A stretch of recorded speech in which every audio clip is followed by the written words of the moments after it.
we were discussing before coming to live about Netanyahu and his visit to the United States. He wants to talk with Donald Trump and his administration. Most probably, he wants to convince them to attack Iran, or somehow some sort of guarantees for Israel if Israel decides to attack first. How do you find, what is he seeking for, in your opinion? Exactly what you said. I think he's already been rebuffed in a certain way. He's not being allowed to stay in Blair House, which is almost, for the Israeli prime minister, a given. And I don't think Donald Trump is inclined to be very friendly with him. At the same time, that I don't see how he can work his way out of this.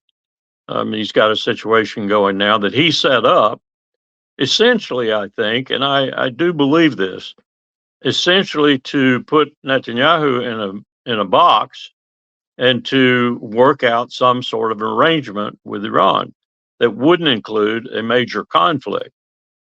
Maybe they were talking on the sides about, or at least the United States was suggesting that, oh, we'll drop a few bombs and you drop a few bombs and we'll make sure we coordinate the targets and everything, and then we'll call it quits. And that'll be all we need to do. Iran, I don't think, wanted anything to do with that either, understanding how much the United States was to be distrusted in even that. And I don't think Netanyahu was letting the signals out that he accepted anything like that either. So now they're going to have sort of a, put their heads together meeting, I guess, and the heads are going to be bruised as they come together. And Netanyahu is going to insist, and I'm told, I have no way of verifying this, Nima, but I'm told by people with whom I have discussed these sorts of things in the past, and I've found them to be reliable, that Netanyahu is going to bring Epstein files with him. That is to say, he's going to bring things that he can expose Donald Trump is associated with, or Donald Trump's family is associated with. I come to Melania really quickly. And that he's going to use those, if he has to convince Trump to do exactly what Bibi wants him to do. So I have no idea how this is going to come out. I don't for a minute think Trump has the gumption and the courage and the wisdom, really, the smartness, I should say, not wisdom, to defy Netanyahu in a very clever way and maybe tell him one thing and then do another. But I don't know. I don't know what's going to happen. But I think we're looking at what I didn't think we were looking at, an actual use of this force that we've marshaled around Iran. And so what we're looking at also is a devastating attack on Israel. Bibi is going to get everything he's asking for and more, and probably an attack on regional assets of the United States. I think Iran is, once it starts, if we really start it in a flagrant fashion, Iran is going to give us everything they got. And when I say us, I mean Israel and us in the region. So we're looking at the potential for a conflict that gets completely out of control, becomes regional really fast, and then bleeds into Ukraine and other conflicts that are potentially awaiting a start right now, particularly with Russia. And Russia and China steaming into the region to join in, as it were. We're looking at a general war, which is not a good prospect for the planet. Larry, do you feel that some people within the Trump administration are aware of what is the risk of a new war in the Middle East and the escalation of the war, the continuation of the war? I would assume that this sort of war would be a war of attrition, as we see in Ukraine. And how about that? How do they have any sort of understanding on that, or they want to do something so quick, which, in my opinion, is not possible? The way that I'm seeing what is happening in the mind of the decision makers in Iran. Well, the military, at least some of them, the colonels and lieutenant colonels who are still on active duty and haven't left, are aware of just how difficult this situation is in any configuration you give it. What you might call a limited attack, or all the way out to a no holds barred attack. Every single perturbation in between that limited attack and the all out attack has its own disadvantages. And in each case, with the exception of perhaps the ones that I heard they were working on, that is, I'll do this and you do that, I'll do this and you do that, then we'll call it quits. That probably could have been worked out, as it was before. I think it actually was that way before. But any other permutation between the limited attack and the all out attack that is genuine, that isn't pre coordinated, as it were, that's going to be a disaster in its own making. And I would say is probably going to lead up the escalation ladder to the general attack and the general conflagration. And Russia and China just might be in it. Certainly, Russia might be in it. And China's going to be right there with them in terms of this exercise that they're sending warships to perform in the very vicinity of the U.S. naval forces. And you've got the possibility of all kinds of missiles flying through the air, missiles that are capable of sinking these warships, aircraft carriers, and other things such as that. It's not a good situation to be developing, and I hope, to get to your question again, the Pentagon has people who understand this. They understand that this is not an easy game, as it were. And it might be a very difficult game out of which they do not extract themselves very quickly. And there are other things that they have on their agenda that will be impacted majorly if this becomes an all out war. Remember how we went into Iraq in 2003? We went in there with too few forces. We will definitely do that with Iran. We went in there with no comprehension of the people in whom we were going to be working, with whom we were going to be working. That'll be absolutely true in this region with Iran, and it'll be antagonistic across the board. And we went in there with no comprehension and no plan for the aftermath, for what was going to happen once the initial shock and awe wore off. We'll be doubly that, triply that with Iran. So what is down the road from that? Disaster. I don't see any other way to describe it. Disaster for both sides, which is what makes this such a terrible proposition. The only good thing that might come out of this, Nima, the only good thing is the elimination of the state of Israel. It seems that Netanyahu knows that, and he wants to risk it even before leaving power in Israel. I would be hard pressed to disagree with you. I would be hard pressed.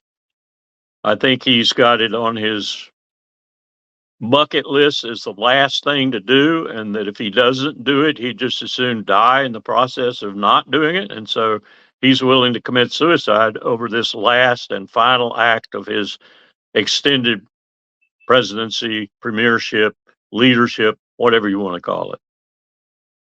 Yeah. It says we had some sort of, in the news, we've learned that Netanyahu will ask, Donald Trump to give Israel permission for freedom of military act.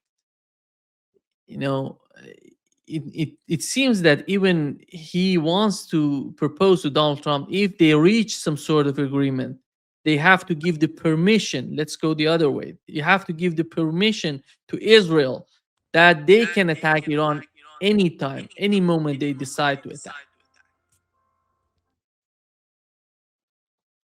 Go ahead. Sorry, that was my phone interfering. Yeah. Larry, this is what's happening in the mind of Netanyahu, it seems. Do you think that if something, let's assume that in the negotiations getting somewhere, I don't know. Today we had the head of Security Council of Iran going to Oman, then to Qatar. He talked with the commander of, Ansarullah in Yemen. He was warning the Trump administration about Netanyahu's visit to the United States, not to be manipulated by Netanyahu. And I don't know if there is somebody in Washington to understand, to hear what the Iranian side is talking about. Well, I think the Omanis there are good offices in the region, and there are other people in the region's good offices too, which simply means they're the most trustworthy intermediary for any side in any conflict that involves that region. Um, and for them to be as disquieted as they are with regard to this is a significant indicator that we might be headed into hell. And I don't put it, you know, I would, if I were that entourage of diplomats in Oman, and particularly the foreign minister, who has very decisively said very differently from everyone else in the world uh, in this in this business in Southwest Asia or in the United States, that Israel is the main problem in the region.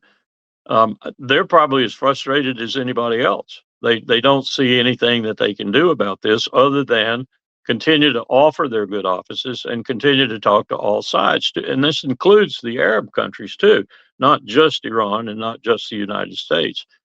And they're literally pulling their hair out because they're at a point now where they see what you and I see, what we've been talking about, and they don't see any way to get out of it. And they know, I think, that this is going to be disastrous. And it's not just disastrous for one side or the other, it's disastrous for everybody. It's even disastrous for them and for the countries around them. It's not anything of an advantage to any party in this, which is what makes this so stupid, ultimately. Not just the fact that Iran is no threat to the United States and we're threatening to attack them, not just the fact that Scott Bessent has made an absolute Netanyahu like character of himself by bragging about the sanctions that are bringing Iranian children to their knees, not just the fact that the United States has been at this ever since the Shah fell, not just the fact that our sanctions are acts of war, repeatedly acts of war, and Iran has every right to respond to that with an act of war, not just the fact that the United States is a bigger power than Iran, but not just the fact, too, that Iran has an advantage here because of its position in the region. It's built up over the last 20 years, especially the last 10, its capabilities now, and its allies now. This is kind of like what Barbara Tuchman talked about in the March to Folly. This is kind of like every respondent here, every co-belligerent here, every party here, except for the diplomats like the Omanis trying to stop this, is marching up to it with open eyes but no brain. And if we go ahead with this in any fashion or form that is what we would call decisive or attempting to make it so, it's going to be a disaster. And when you do that, Nima, in military parlance, you start out and then you don't get what you want. So you double down and then you triple down and you quadruple down. Well, about the point you hit the triple down, the United States runs out, just runs out. We don't have any more. So if Iran persists, if Iran hangs in there, and in the meantime is destroying the state of Israel, utterly destroying the state of Israel, what do we do? What do we do at the end of that? We've devastated Iran for the moment, probably. I mean, they can go underground. We're not going to kill too many of 90 million people. We're going to kill an appreciable amount, though. And they're going to do some major damage to Saudi Arabia, major damage to the world oil markets, major damage to our Navy, major damage to our Air Force, major damage, as I said, probably eliminate Israel. Hopefully, Israel won't turn to a nuclear weapon when they get to that point. Who knows? Who's going to win in this? Where's the victor? Yeah, exactly. That's a good question. I think excellent question. Here is what Donald Trump moments ago said, that Iran will not possess nuclear weapons nor ballistic missiles. It's unbelievable. And the reporter asked him, Larry, are you now saying that Iran has to give up its ballistic missile program? And he answered, yes. and they cannot have nuclear weapons. I don't know if he knows what he's talking about anymore. I've thought that for a long time, Nima. I've thought that for a long time. I'm not sure he knows what he's talking about at any given moment, about any given subject. He does not know what he's talking about. He has no brief because no one gives him a brief. And if they give him a brief, he discards it and goes out and says whatever comes to his luscious moral mind, as he called it. I don't know how you deal with a person like that if you're on the other side of the bargaining table. And it must be extremely frustrating for people in Moscow and in Tehran, and for that matter, elsewhere in the world. I was on a webinar this morning with Quincy Institute, and we were talking about the EU. And we were talking about essentially what the EU is trying to do with respect to Bulgaria. We had a Bulgarian politician on the show, very articulate woman. We had Wolfgang Streeck on the show, and we had Lord Sadelsky on the show.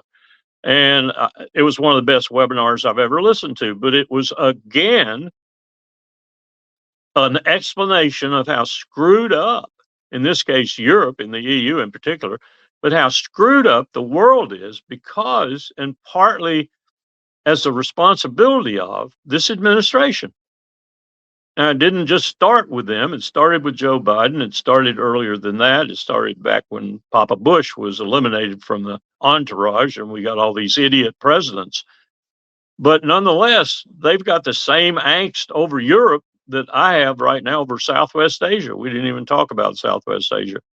But it seems to me like we're at another position that is very similar for different reasons and in different circumstances of power, certainly, that we were in 1913, 1914. We got a march to folly. We've got leaders who don't know what they're doing. We've got advisors to those leaders who have ulterior motives, most of them based in money and finances. And we've got a dark web encircling them all, and we're going to kill a lot of people. And we're going to do it with our various militaries. And of course, we've been killing people with our sanctions for so long now that I don't blame the Iranians for wanting to strike back at us. This is, you can't make this stuff up, as I've said so many times. We are really looking at and on top of all of that, they brought up this morning, and one of the speakers brought up the fact that we now are without any nuclear treaties whatsoever. Yeah. And then someone brought up the fact that Donald Trump wants to enter this field of no nuclear weapons treaties and allowed all this to happen on his watch, primarily START going and INF treaty before, because he wants a whole new regime. Well, that's wonderful. That's wonderful. That's what I've been saying all along. We need a whole new regime, and we need to include China in it. We need to include other nuclear states and eventually all the nuclear states. And he seems to say that he wants that. Okay, how is this, what we're talking about right now, Nima, going to aid and abet that process? We got a guy in the Middle East named Bibi, who's in Washington right now, who might be the first to use a nuclear weapon in anger since we did in 1945. And we're talking with our president about a whole new nuclear weapons regime, treaties for everyone, and so forth. This is absurd. The left hand doesn't know what the right hand's doing. Larry, do you think that the Trump administration, do they have some sort of division within the administration, or you see the administration going hand in hand? They're unified. They know what they want from the from the conflict in the West Asia. Nima, you just put your finger on, I think, one of the very most prominent and debilitating deficiencies of the Trump administration. And let me explain what I mean by that. Your question is there unanimity in security and foreign policy? Yes, there is, but it's sycophancy. It's a bunch of people saying there's unanimity because they are sycophants and because they're scared to death of Donald Trump. And that's from Tulsi Gabbard to Pete Hegseth to Pam Bondi to Kash Patel to Besant, you name them. They're all scared of Trump. So there is unanimity. There is conformity. They all agree. Underneath, there's probably a battle going on amongst many of them in their cohorts because they think he's insane. But you're not going to get anybody to say that, especially since it looks like that the midterms are going to be a colossal loss for the Republican Party. You're not going to get anybody to say that. Maybe when we get to the point where almost 50%, if not more, of the Republicans now in the Senate and the House understand they're probably going to lose their position, maybe then someone will wake up and cause a little cohesion to occur and a counter movement to occur. Right now, you've only got people like Tom Massey and one or two others who are saying things, and they're saying things in many cases because they're leaving, not going to be around. But if they keep looking at the polls closely and the polls keep going down, down, down, and down, and there's no anticipation, and I hope to hell there isn't an anticipation of Trump postponing the midterms and declaring that they're null and void or whatever, then there's got to be a reaction. But at the time present, no one is willing to brook him. No one is willing to stand up and say, Mr. Emperor, you are naked.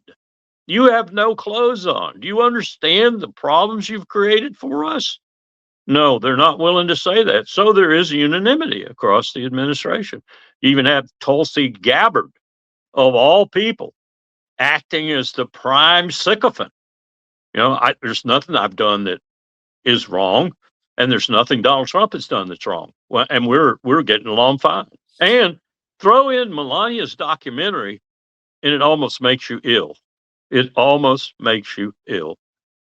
And then to understand that that documentary was probably attached to and part and parcel of the whole problem here, which is to get everyone's attention off of Epstein. I'm convinced that's what Trump's bellicose procedures are, is attempts to get us off of Epstein. He doesn't like what's happening with Epstein, either because of his wife, because of himself, or both.